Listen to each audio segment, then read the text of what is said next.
நண்பர்களே, நான் வந்து இன்றைக்கி உங்களுக்கு வந்து ஒரு கதை சொல்ல போகிறேன். அந்த கதையை கேட்டு நல்லா ஷேர் பண்ணுங்கள், சர்ப்ரைஸ் பண்ணுங்கள், என்ஜாய் பண்ணுங்கள். வாங்க கதைக்குள்ள போயிடலாம். ஒரு ஊரில் வந்து ஒரு தோட்டத்தில் வந்து தோட்டக்காரம்மாட்ட வேலை பார்க்குறவங்க வேலை பார்த்துட்டே இருந்தாங்க. தோட்டத்தில் வேலை பார்த்துட்டே இருக்கும்போது அப்போ வந்து அவங்களுக்கு தெரிஞ்சவங்களுக்கு பொண்ணுக்கு வந்து கல்யாணம். அதுக்கு வந்து அவங்க வந்து பத்திரிக்கை வச்சாங்க இவங்க 2 பேருக்கும்.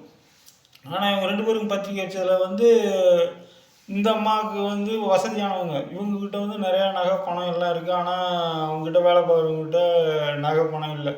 சரி, நாங்கள் பையன் எப்படா நம்ம கல்யாணத்துக்கு போகும்போது வெறுங்கலத்தோடு போகிறது, போனால் நம்மளை வந்து எல்லோரும் மட்டமாக நினைப்பாங்களே அப்படின்ட்டு அவங்க யோசனை பண்ணிக்கிட்டு இருந்தாங்க. அப்படியே இருக்கும். அப்படியே சாயந்தரம் ஆயிடுச்சு. சாயந்தரம் ஆனவுடனே தயங்கி இந்தமாரி நாளைக்கு நானும் கல்யாணத்துக்கு வருவேன், வரும்போது எனக்கு வந்து நீங்கள் வந்து நகை கொடுங்கன்றிருக்கு. சரிம்மா வாங்கிட்டு போ அப்படின்ட்டுருக்காங்க. காலைல ஒரு 4 மணிக்கே போலே வந்து வாங்கிக்கோ அப்படின்ட்டு. சரி, இதை வந்து அந்த காட்டில் இருந்த ஒரு பேய் வந்து கேட்டுக்கிட்டே இருந்திருக்கு. காலைல 4 மணிக்கு வந்தாங்கம்மா. சரி நான் கேட்டுக்கிட்டு அப்புறம் அடுத்த நாள் காலையில் போய் நான் அந்த நகை கேட்ட அம்மா மாதிரி கதவை தட்டி எக்கா எக்கா எக்கா எக்கான்னு கதவை தட்டிச்சான். கதவை தட்டினோடனே அவங்க என்னம்மா இந்த மாதிரி நாளைக்கு எனக்கு கல்யாணத்துக்கு போகணும்லக்கா, எனக்கு நகை கொடுங்கக்கா அப்படின்ட்டு. நகை கொடுங்கன்னு இந்த அம்மா எடுத்து கொடுத்துச்சு. எடுத்து கொடுத்துட்டு அப்புறம் போயிடுச்சு. போனோடனே இவங்க போய் படுத்து தூங்கிட்டாங்க. அப்புறம் அந்த அம்மா 5 மணிக்கு வந்து எக்கா எக்கான்னு கதவை தட்டியிருக்கு.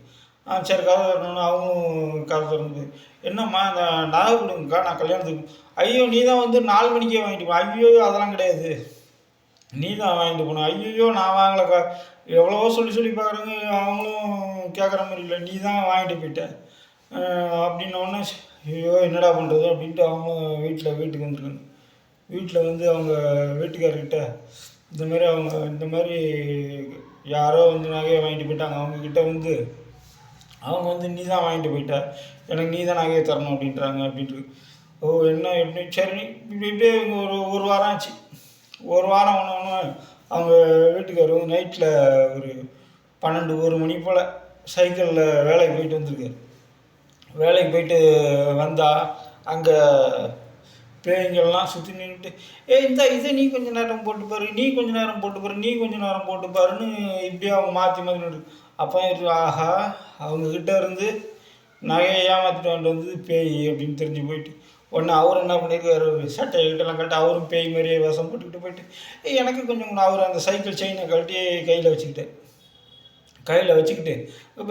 எனக்கு கொஞ்சம் கூட எனக்கு கொஞ்சம் கொடுன்னு அப்புறம் எல்லாரும் விளையாண்டு முடிச்சு இவர் கையில் செயின் வந்து அதை வாங்கி நல்லா இடுப்பில் சொருவிட்டு அந்த கம்பி எடுத்து போய் சுற்றி அடித்த உடனே எல்லா பேயும் விழுந்துருச்சான். எடுக்க சொன்னோம். உடனே அந்த பேய்ங்க எந்திக்கிறதுக்குள்ளே இவர் சைக்கிள் எடுத்துக்கிட்டு இந்த செயின் எடுத்துகிட்டு வந்துட்டு அப்புறம் வீட்டுக்கு வந்துட்டு அப்புறம் அவர் பொண்டாட்டிகிட்ட செயின் கொடுத்தார். அதான் எதையுமே சாயந்தரம் 6 மணி நைட்டு மணி போல் ரகசியம் பேசக்கூடாது. நன்றி.